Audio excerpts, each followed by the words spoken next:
Hey there! Today, Tom van den Berg is back on the show, and we're going to talk about supply chain management with NuGet and .NET.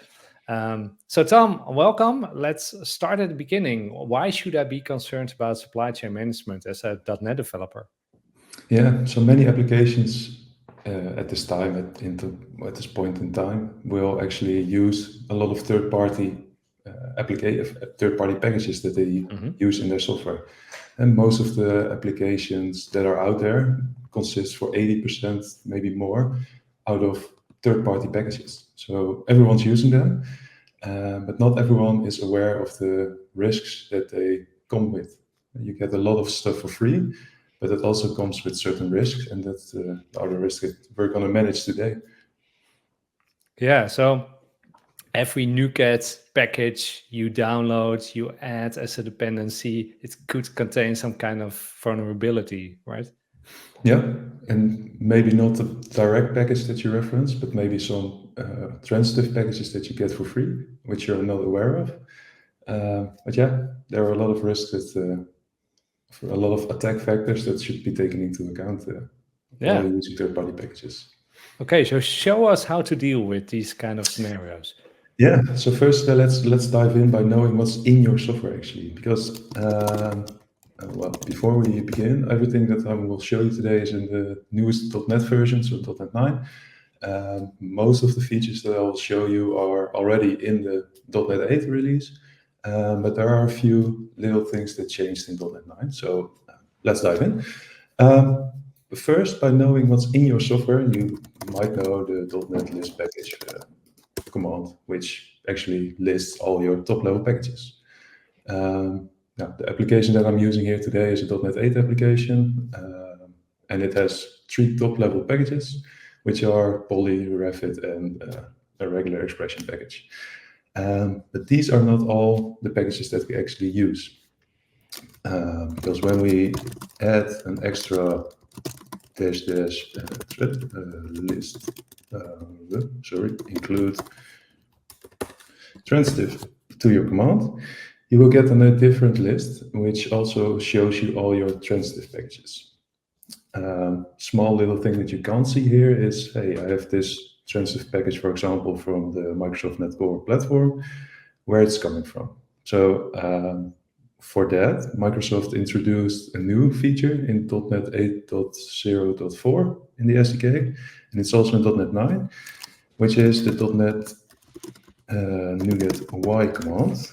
And you have to give it the solution or the project that you want to check, and then the specific version. So in this case, I want to see why I have a reference to my system.text.json package. And it will show me that apparently refit is referencing it directly as a transitive package, and even the system.net.htp.json also has a reference to it. And well, they use the same version, so that's a good thing.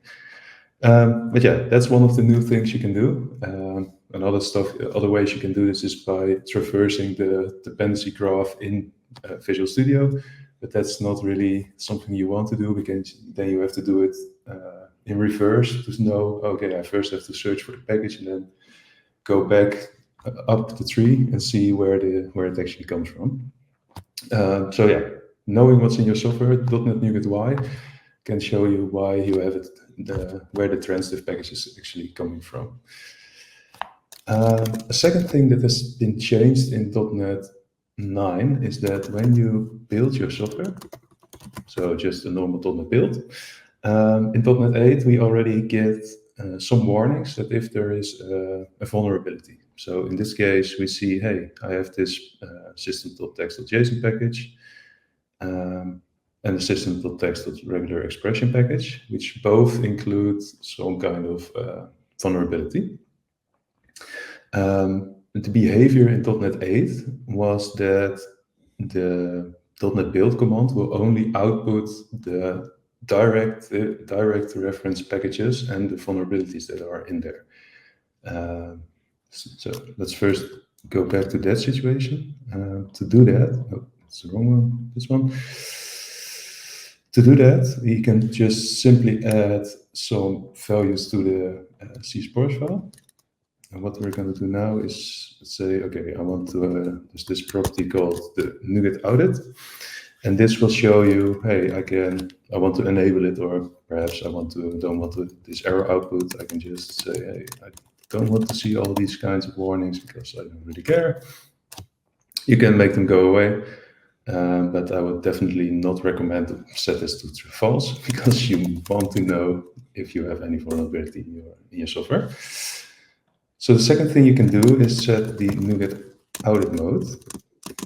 And the NuGet audit mode is the thing that has been changed in .NET 9, because in .NET 8, the default setting is that it will only manage your direct dependencies. So if I run my .NET build again, you will see that only my system.text.regular expression is shown as a vulnerability, because that's the only one that I reference directly.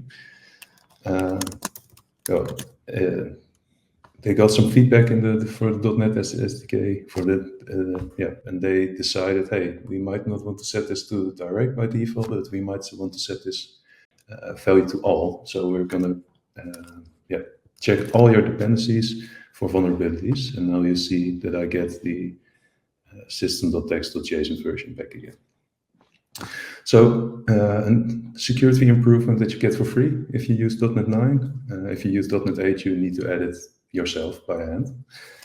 And the last thing that you can do is set the NuGet audit level.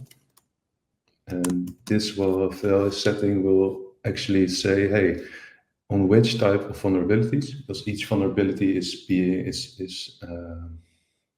getting a level of impact on what is the severity of the vulnerability. Like we say here, we have some kind of, I'm only interested in, for example, critical. And if I run my build again, the output will be that I don't have any critical. But yeah, that's again sticking your head in the sand. I'm not really sure that's an English expression, but in Dutch it means like I'm just gonna look away. It's not there, but it is. And yeah, we can just set the NuGet audit level, for example, to high, and then we see all the high and critical exceptions here. You can even go lower and just see all the exceptions. That's something that you have to discuss with your team to see what level that you're on. So now we get an output as a warning, but that's not that blocking for me, I guess. Right? I can just ignore this. I can ignore it or even filter it away. But yeah, there is this trick in NuGet or in the CSproj file that you can set to actually let your build fail if you have any kind of as a warning. So in this case, if you use the treat warnings as error setting to true, you will actually be able to fail your build, and that's because. Yeah, I think you still are for trailing. I was missing that one. Thank you. And now it will actually say, hey, I can't restore your solution because there's a high vulnerability in your system.text.json and the system.regular expression.json. So in this case, you can secure your local development already in the shift left setting that we have now. Find the issues earlier and figure it out as fast as you can. But yeah, you can even start by securing your local environment already. Tom, question. I don't know if you know this, but I think you need an internet connection, right, for this to work. It will get the vulnerabilities from some kind of online list, or is that something that's baked into the tooling? No, it will. That's a great question. So what NuGet does, it does a call to the external severity list, and in this case, it uses the GitHub CVE list to check for any vulnerabilities there. Okay. What is interesting is that if you use, for example, a private registry, so you don't have any connection to NuGet, whatever, and you just use your private Azure DevOps artifacts. That's where I was going. Exactly. Yes. Yeah. In .NET 8, that didn't work. It wouldn't give you any vulnerability information because it wasn't able to get that information out of NuGet. In .NET 9, they introduced a new setting that you can set in your NuGet config file, which I'll show you in a bit. And there you can actually say, hey, I have this external audit source, which you can use to audit my packages too. And that source will only be used for auditing the packages that you use. Nice. Yeah, that's something we'll comment in a bit. Cool. Cool. Let's first fix this because I want to have a succeeding build in this case, and I already prepared this because I don't want to type anything myself. I need to update some packages.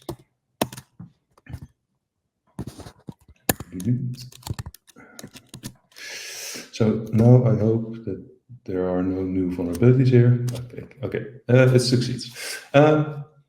Yes, so the next thing we're going to do is we are going to create a, and this is one of the things I want to show you the importance for, because now we know what's in our software and we can manage it locally.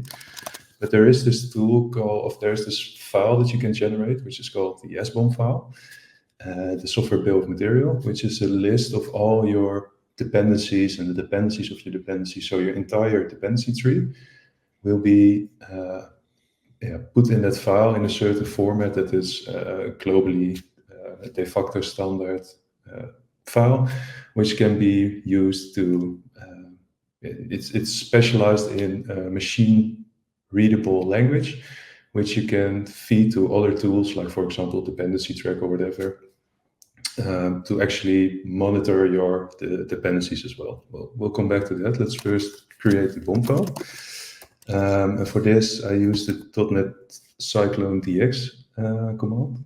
And the Cyclone.dx is one of the formats that's currently available out there, which is, in my sense, and the origin of Cyclone.dx was originally for dependency information for your application.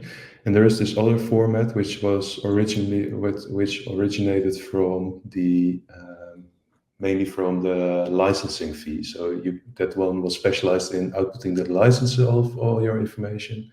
And Cyclone.dx was specialized in knowing all your dependencies and the transitive dependencies, but now you see that they are growing more and more together. So there isn't much difference between them anymore, in my opinion. But I still like to use the Cyclone.dx variant.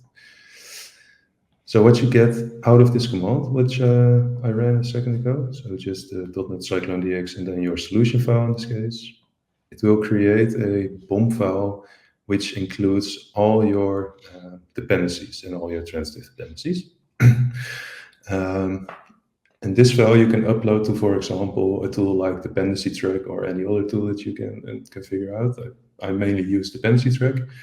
And you can use this file to monitor all your dependencies while your software is running in production. So you can imagine this is some kind of microservice that's not being touched very often.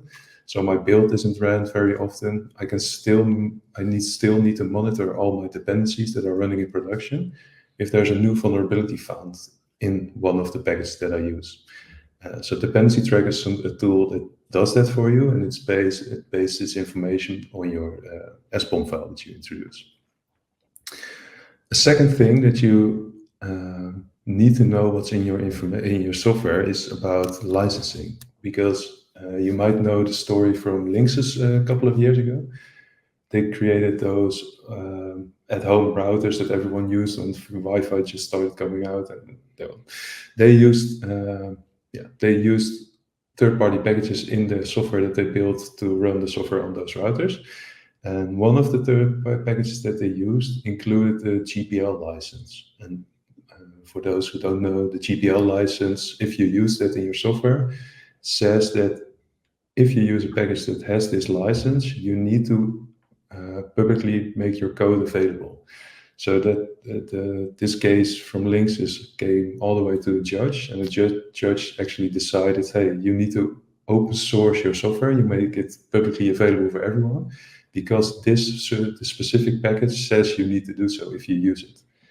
So Linksys was kind of forced by law and government just to open source their most important thing, their business core domain. There's a router software that they created for their products. And this is like a small case in which licensing from your third-party packages is actually really important to manage, and be sure that you don't have any GPL license or any other license you don't want to have in there. In the SBOM file, there's a certain part that says, hey, this package is set to this license. So here you can also just check for all the licenses that are in your software. Good thing to know is there are tools out there that you can also use to scan your packages for a license, and then also fail that scan if you use a certain license. So for example, Trivy is a tool that can do that for you. We'll not go into Trivy or any other tools today. We'll just focus on the .NET ecosystem and what's possible in there. But yeah, know that this is a possible fact that you have to investigate in your own software to see if you're safe and not breaking any laws currently. Okay, enough about dependencies. We know what's in our software. We know what licenses we use. What I'm going to show you now is the NuGet config file. But before I do that, I want to give an introduction to the dependency confusion attack. Because the dependency confusion attack is a software supply chain security attack in which an attacker, let's say, for example, my company is called my company, and I publish a package which is called mycompany.common. I publish it to my private feed. That's entirely fine. I use that private feed to pull that image from. I have some other packages that I pull from the public NuGet feed. Everything just works fine. When the dependency confusion attack comes in place is where an attacker gets information about the naming of the package that I use. So let's say I use the package name mycompany.common on version 1.0.0, and I publish it in my private feed. Let's say I'm a hacker, I get this information, I know you're using the package which is called mycompany.common, and I know that you're using the public NuGet feed as well to pull, for example, Newtonsoft or whatever other Microsoft tooling that you use. And let's say I'm a hacker and I want to publish a package to the public NuGet feed, which is package 1.0.1 to the public feed.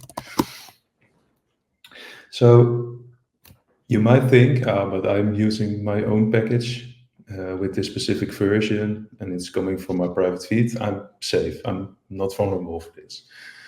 But what's interesting is that the behavior that NuGet restore actually does, because if you have configured both a private feed and a public feed, NuGet will actually send an asynchronous request to both configured feeds to see, hey, do you have a package which is called mycompany.common? And the first one that responds will actually be the one where we pull that image from. So, for example, if I manage to publish a package with the exact same name, exact same version to the public feed, you might install my version of the mycompany.common package instead of the one that you actually wrote, which is called dependency confusion. There are several ways this attack works, because you might be able, I can also publish a package which is called version.999.999. And if I configure it in my CS Proj file, for example, I want to use the larger or like this, or like 1.0.star, and I want to, for example, have a version 1.0.1, you're already vulnerable for this kind of attacks. And you might even have a package in there which is not yours already. So be sure that you have a good strategy for pinning your packages as well to a specific version. But also you need some way to secure and know for sure where your package is actually coming from. So to do this, NuGet has, not going to say this, NuGet has a configuration file, which is called NuGet config. And this is a file that you can create in the root of your repository, or at the level that you want to use run your NuGet commands from.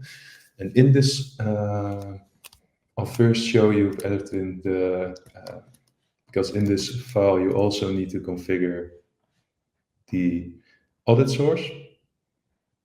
I'll come back to that. I have this package source added, so the first part I need to do is add my package source, and I'm only using the public feed right now. And what I want to show you is the audit source, which was the question about the private feed, how you should do that. There's this new property which is only available in .NET 9, and that's called the audit source. And here you can configure a different feed to get your audit information from. So yeah, this is new in .NET 9. If you use a private repository and you want to use this feature, you need to upgrade to .NET 9. Yeah, but back to the dependency confusion part. Knowing where your package comes from is kind of hard. You don't have any control out of the box from NuGet, but you can add something which is called package source mapping. And package source mapping is actually, like the name says, is you're mapping the packages that you use to a specific source that you want to pull it from. So let's say, for example, I have the 3 packages that I use, refit, poly, and system.text.regular expression. I can configure my package source, which is referencing the one that I'm configuring in my package sources. And I want to say, hey, all the packages that follow this pattern, I can make it specific, use a star, or even make it more generic. All packages that are configured and follow this pattern, I want to pull from this feed. So here you have a way to actually configure, hey, I have this mycompany.common, for example. I might say I have this package source, key is private, which is currently not configured, so this is not going to work, but for the idea, I can actually add the pattern, which is called mycompany.common. That's it. And now it will pull my company.common package from my configured private feed. So this is one simple step that you can do to actually harness yourself against dependency confusion, and be sure that the package here is coming from the place that you expect it to come from. Please don't use the public feed at all. You should always use some kind of downstream repository like Azure DevOps or whatever artifact store you have to pull it from there, because then you're even more secure and you have more control over what kind of NuGet packages you actually use and what kind of packages, for example, all teams in your company are using. But if for some reason you have you want to configure the public NuGet feed, you should definitely configure package source mapping to be sure that you get the packages from the feed that you expect them to come from. So let's save this and then build my stuff again. This is not going to work, so let's get that out. Build. And this will also pull the packages from NuGet package org now. Check. So that's it for package source mapping for now. That's not entirely true, because my build is succeeding now, and I only configured my direct dependencies here. And you might think, but you have a lot more dependencies, like in the .NET list package include transitive. We had a whole list of packages that we use. For example, these 4, but they are not configured in any pattern here. So what you saw happening here is that, because I already restored my packages, NuGet has the behavior that it will look in its local cache to see, hey, is there already a package there in place, which has this name and has this specific version, and it will get it from the cache instead of pulling it from NuGet itself. So when I remove all my local cache and then build my application again, you will actually see that my build is failing, and that's because it's unable to resolve system.net.http JSON, blah, blah, blah, package source mapping is enabled, the following sources were not configured NuGet.org. And that's because when you add this package source mapping to your CSProsh file, to your NuGet config file, sorry, you enable that all packages that you pull must be configured in package source mapping. So to speed this up, I need to also configure my transitive packages to be pulled from NuGet.org. So if I build my software now, I still get errors, and that's because href. I'm using new packages, I guess. I'll fix this quickly again. So you might think, hey, I use a lot of packages. I have to configure a lot. Yeah, that's true. You have to configure all your, I might do this a bit smarter for now. And just use the asterisk here. And then net core, and then this one. Yeah. Check.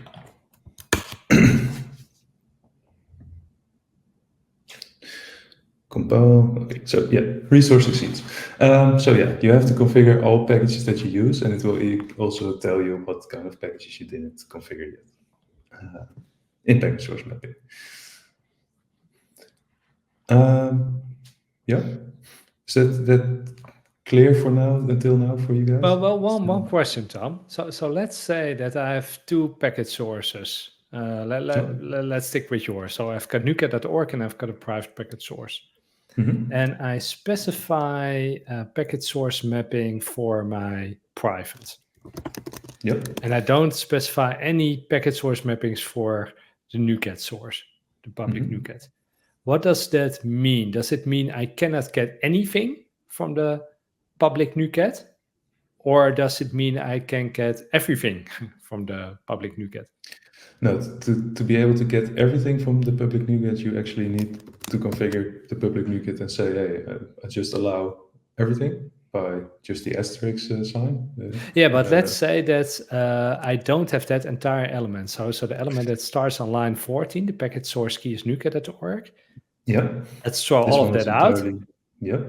But I do have a package source mapping for a different package source, like my private feed. Yeah. Would that still allow me to get everything from NuGet?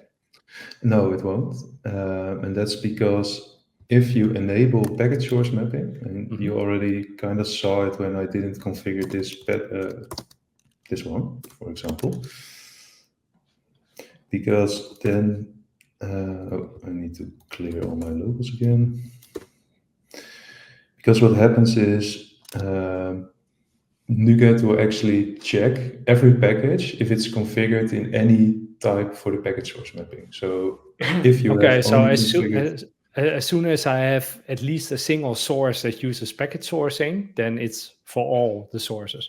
Yeah, you need to configure it for everything. Yeah, that makes sense.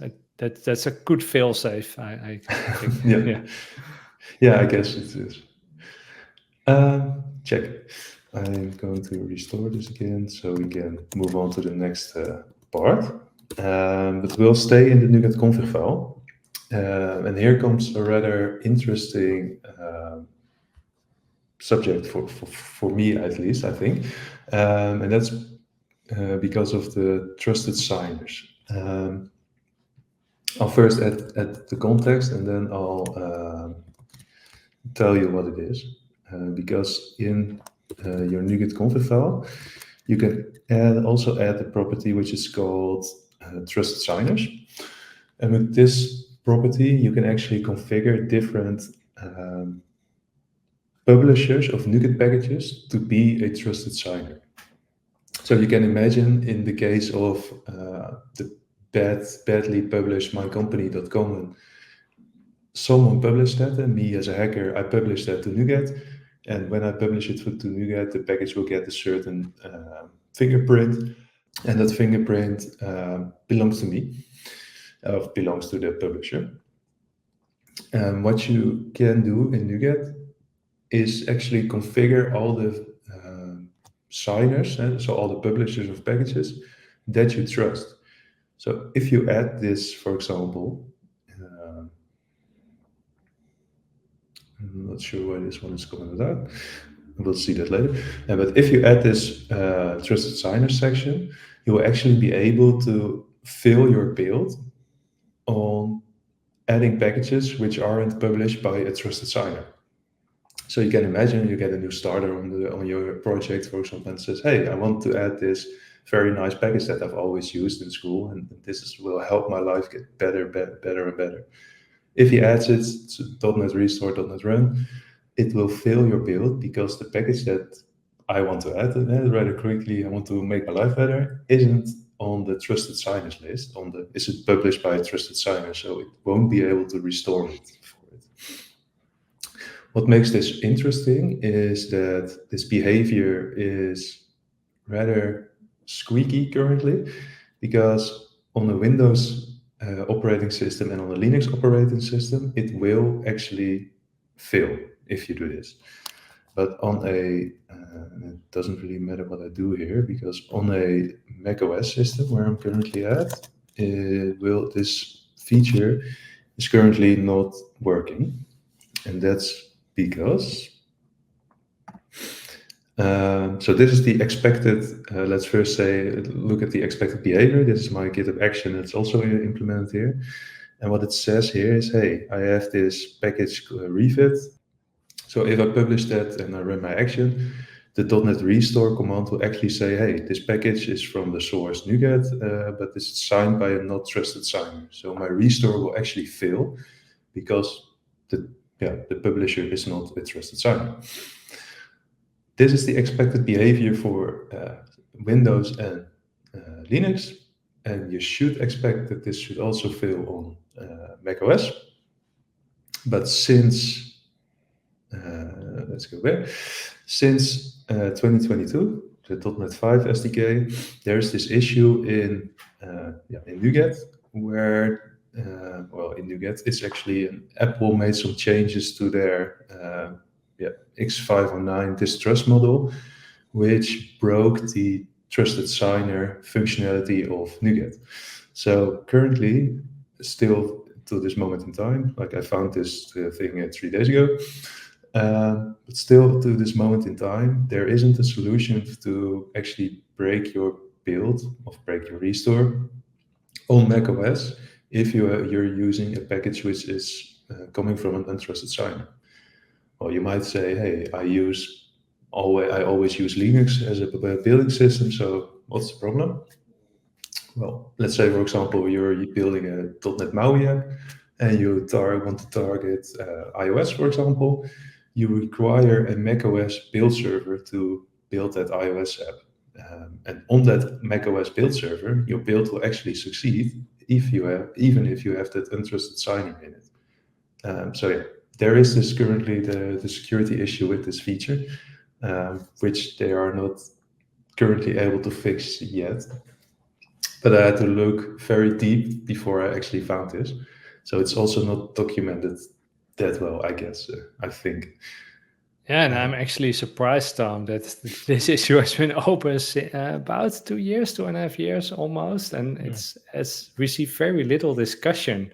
But it seems to me it's a pretty dangerous bug, or at least omission to have. So yeah, totally. Yeah. So when I built this demo first, I had a Windows laptop, and I was running my demo, and it all worked. And then I went to my new laptop, and then suddenly everything just worked fine. I was like, did I break something? Did I configure something incorrectly? Well, no. It appears that I didn't, luckily, or well, maybe not luckily, but yeah. It's still an issue. It's a known issue. Everyone that's building for macOS, for iOS, should take this into account, that there is a current security issue with trusted signers on macOS. Yeah. So trusted signers. I can't show you any failure there. I hope I showed you enough on the build server. But yeah, that's currently the situation. There are two different types of signing that you can do. You can actually sign a specific author, which then you get the fingerprint, which is bound to that specific author. But the second part is that you can also configure a entire repository as a trusted signer. It's not that you allow, I say, hey, this NuGet.org, I trust all packages that are published there, but the publisher of a package has a decision has a choice to sign it by NuGet and just get a fingerprint that's generated by NuGet. And then you need to use the repository trusted signer part instead of the specific author. But yeah, know that there are two different flavors in this, and that you need to be sure in which type the package is published to see where, how you can do it. If you use the build error, it will actually say, hey, there is this signature type author in the exception as well. So NuGet actually helps you to see, hey, I need to add this fingerprint to this specific part of my trusted signer section. Good. Yeah, that's it for the dependency confusion. So we saw the package source mapping, where you can actually configure where your packages are coming from, and the trusted signer section, where you can actually configure what kind of publishers of packages you actually trust. Another thing that you might not know is called typo squatting attacks. And typo squatting attacks are they target people who are like me, working really fast and just say, hey, .NET add package newtonsoft.json. You see it already here. I made a typo. And what typo squatting attack actually means is that, let's say, for example, I have my package newtonsoft.json. As a hacker, I can decide I am going to publish packages to the NuGet feeds, which are called newtonsoft.json, for example, or newtonsoft.json, or you get the point. I'm making explicit typos in my package naming, which are targeting people who are adding these things by hand and just making typos. So also the trusted signer section will help you with this kind of typos of attack, because even if you make that typo, it will still fail your restore, because hopefully the publisher of that package is not in your trusted signer section. But this is also some kind of attack that's used by hackers, by people who want to harm you and your software, to enforce you to use packages you don't expect to be used. So now we covered local development for now. A different thing, you guys still remember the SolarWinds attack for a couple of years ago? It kind of rings a bell, but I don't remember the details. Yeah, so the SolarWinds attack was also a supply chain attack. SolarWinds is a company that distributes all kinds of software over the world. And the attack that was done there was targeting not their local development, not their third-party packages, but it was actually targeting their build server. So what the attackers did there is that they infiltrated the build server of SolarWinds, and they actually manipulated the software that's running on that build server to include a backdoor in the software that's being built on that server. And in .NET world, we have this, in software development world, there's this thing called reproducible builds. And reproducible builds will actually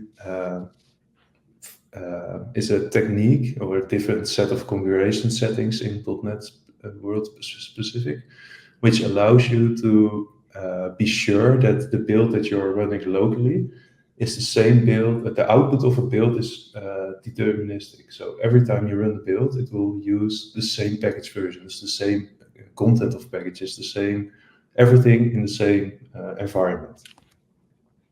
If I switch quickly to, for example, let's see this one, my build server. This is simple .NET pipeline, GitHub action. And you have that setup.NET action where you say, hey, I want to install .NET 8 on my build server, for example. In a GitHub action environment, it says, hey, .NET install, you don't need to install it, it's already there. But yeah, for a hacker, this is rather handy because I just need to get access to this build server and then I can alter the SDK installation on there. And I just need to wait till the next build runs and then my software hack is in the production environment of someone who's using it. So reproducible builds should help against this kind of attacks. So yeah, let's dive into what we can do about it. So the first thing we can do is actually add a package log file. And the package log file is is a package file which is, I'm looking to my notes to see where it is. The package log file is a file which is used in the .NET restore command to actually restore packages that you want to use, but also be sure that the content hash and the content of the package that you're restoring is the same as you did the last time. So what you can do is add to your CS branch file and here I got these things again. Restore packages with log file.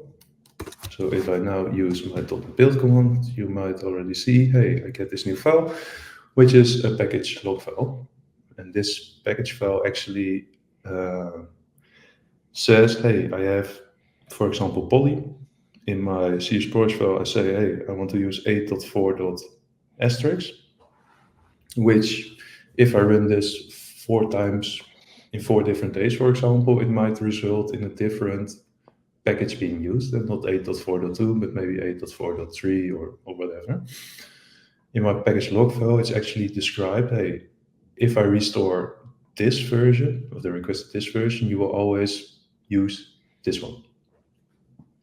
So it's just package information, also a content hash to see if the content of this version is manipulated or not.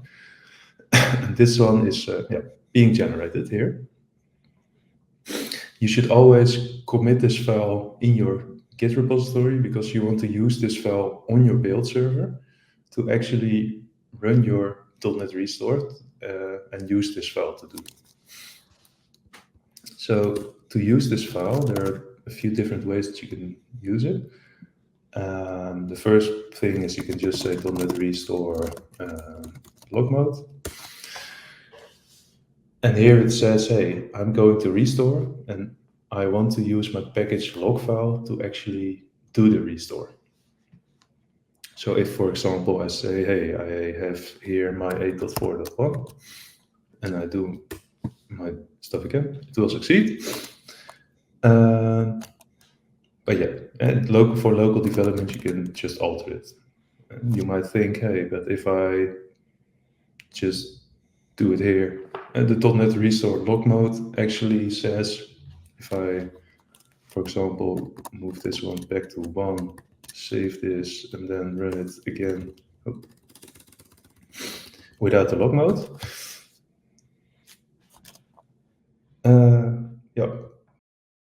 Here it actually says, hey, my package version is different. This is not what I expected.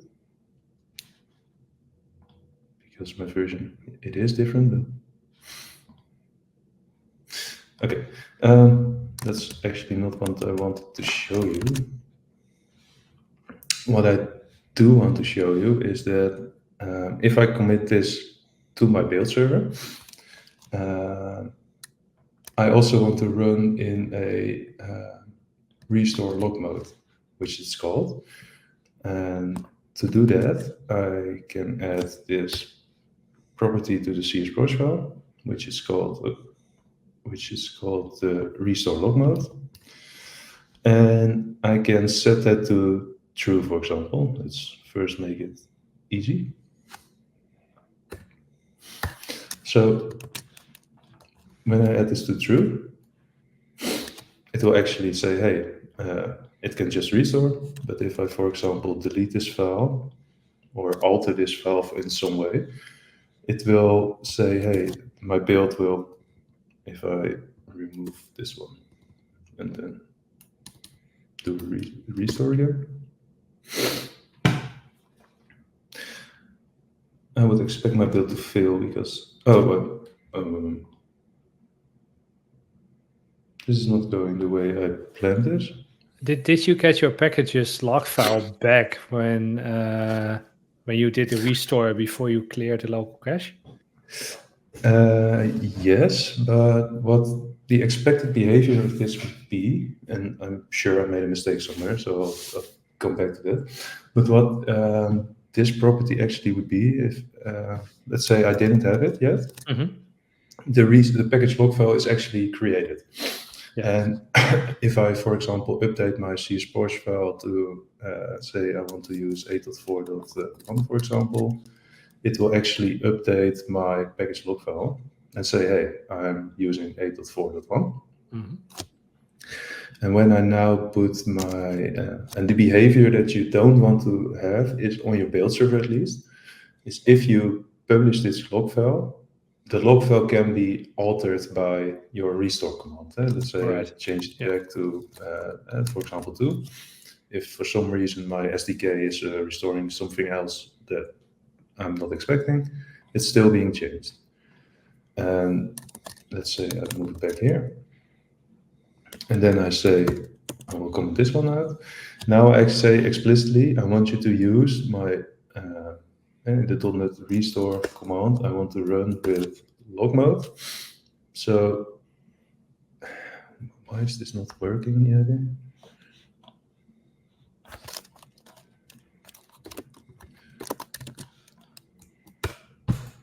Okay, there it is. Yeah. This is the error I was trying to get, but didn't get before. Well, okay. So here it actually says, hey, I have a changed version since my last restore. So I restored it locally with 8.4.1. I'm now trying to restore 8.4.2, and that's inconsistent. So if for some reason in an external environment, my build server, the package version that is being used by the software is being altered, and by someone who's infiltrated my build server, it will actually fail because it isn't reproducible, it isn't consistent, it isn't deterministic. The output isn't the same as the last time we built it. So the package log file is a file that you can use to be deterministic in your build output. And to actually be sure that I want to run, I can develop locally. I might want to update my package to a newer version. There is where you can add that condition that I had before, where you can actually say, hey, if, for example, this build property is set, only then I will want to use the restore log mode. So if I do it again, it will actually succeed. You will see that my package log file here is also updated to 8.4.2 again. So for local development, you can actually use it in a way that the package log file is updated, and on the build server, the actual run, the actual restore command is locked, and it won't be able to update your log file.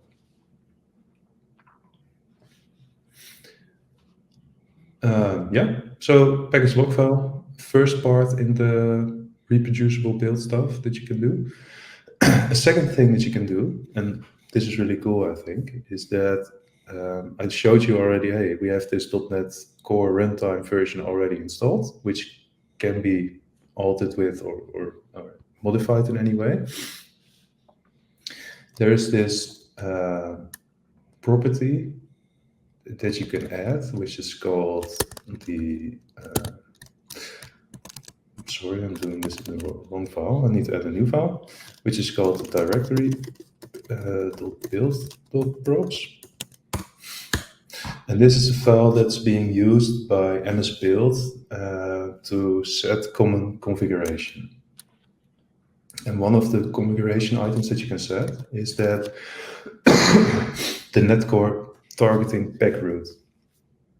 And what this setting actually does is, by default, MS Build will look into some default installation paths on the machine to see if there's any .NET runtime installed. And by setting this explicitly to undefined, you tell MS Build to not look on the build server, on the machine where it's running, for any .NET runtime to use. So if I clear my packages again, and now do a .NET build, there are a few things that are going wrong. I hope it should be.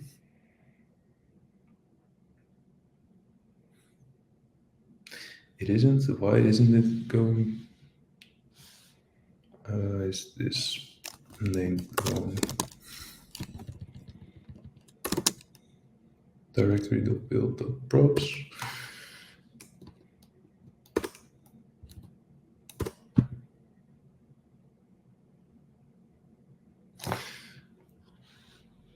This should fill, and it should fill. Okay, I'm going to check out a different branch because I'm not sure if I messed something up with the last time. Okay, check out answers force.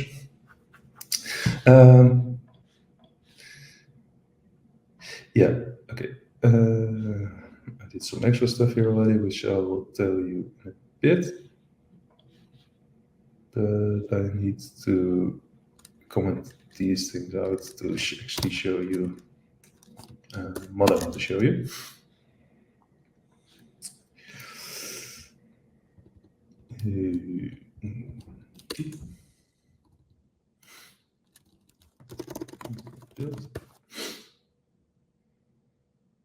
Okay, here it is.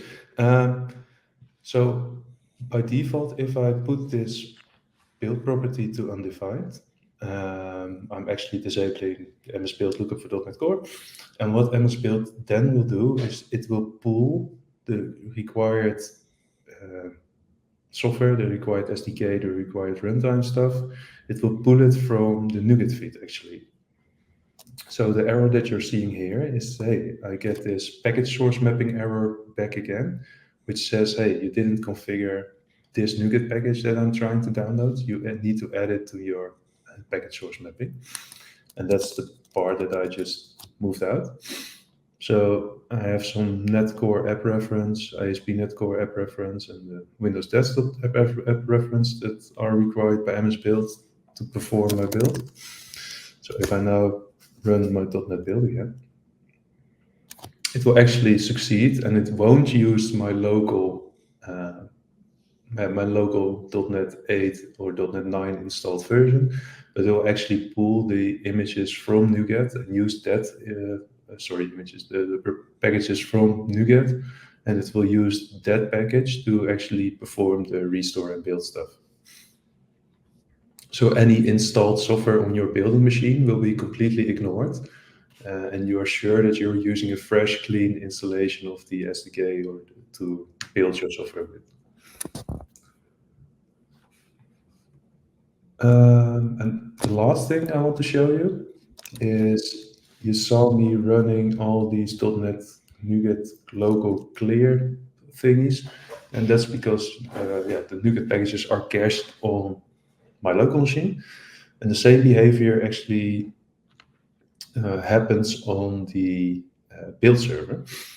And you can imagine if a hacker gets access to my build server, he or she can also alter those cached NuGet packages as well. It can put some malicious packages in that NuGet cache, which are being pulled without the package source mapping even checking them, because they're already in your local machine, so they're trusted.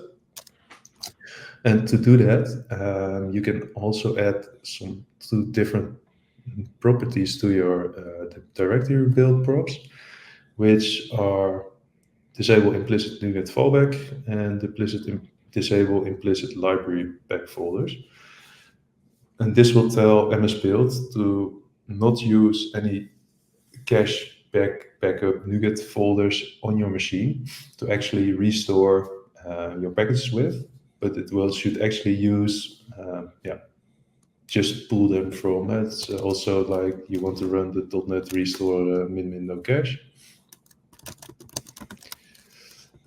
No cache. So that says, hey, I'm going to ignore my cache, and these are also set to tell MS-Build to disable any NuGet cache that it will use.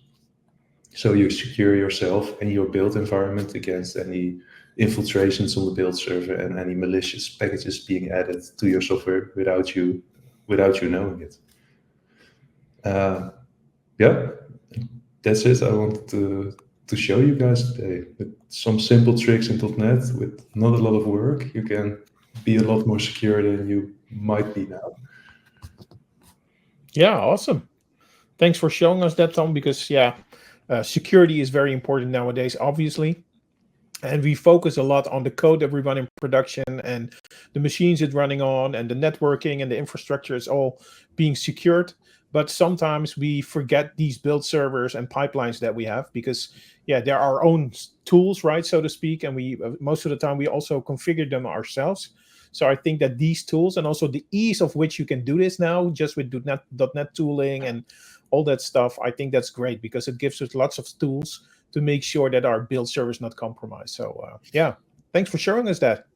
Yeah, no problem. I had some hiccups here and there, but that's fine. No problem. Yeah, well, that's what it's not .NetFlix, right? It's just developers showing each other how it works, and we make mistakes. That's why we. That's what you get with live demos, right? Exactly. That's true. That's true. Yeah. Glad that we could rubber duck for you. So no problem with that. That's always nice. I need it sometimes. Okay, so everybody at home watching, if you like this episode and if you like .NetFlix, please subscribe to the channel, and we'll see you at the next episode. Bye-bye. Bye.